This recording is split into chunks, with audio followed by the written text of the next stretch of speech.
Այնինչ քիչ առաջ հակակոռուպցիոն դատարանում տեղի ունեցավ Սամվել Կարապետյանի հանդեպ դա հերթական ահաբեկչական գործողությունն է, ահաբեկչական գործողություն տերոր, որի մասին 1 օր առաջ անոնսել է Նիկոլի ընտանեկան թերթը, պատկերացնում եք,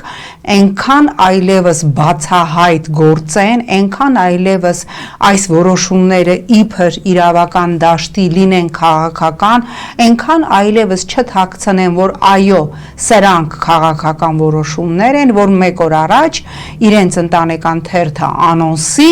որ Սամվել Կարապետյանի կալանքը երկարաձգվելու է 2 ամսով, երբ որ կալանքի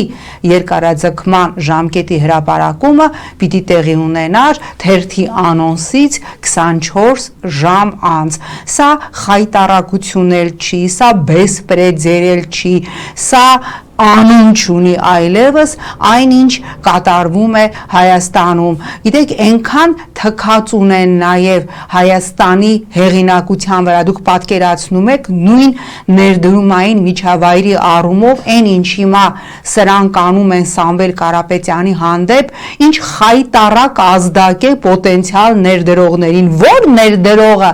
այլևս կգա եւ Հայաստանում ներդրում կանի, եթե իմանա, որ իր մի բարի համար, որտեղ որևէ վտանգ, քաղաքական ենթատեքստ, ակնարկ, հակասահմանադրական որևէ գործողության չկա, մարդու սեփականությունը կարող են խլել, ինչպես 3 բացառապես անօրեն կերպով խլեցին հեծը եւ մարդուն կարող են տանել կալանավորել ու ապօրինաբար կալանքը պերմանենտ երկարաձգել։ Հասկանալի է, որ որևէ adekvat ներդրող երբևէ այլևս չի մտածի օտարերկրյա ներդրող Հայաստանում ներդրումներ անելու մասին։ Կրկնում եմ, այն ինչ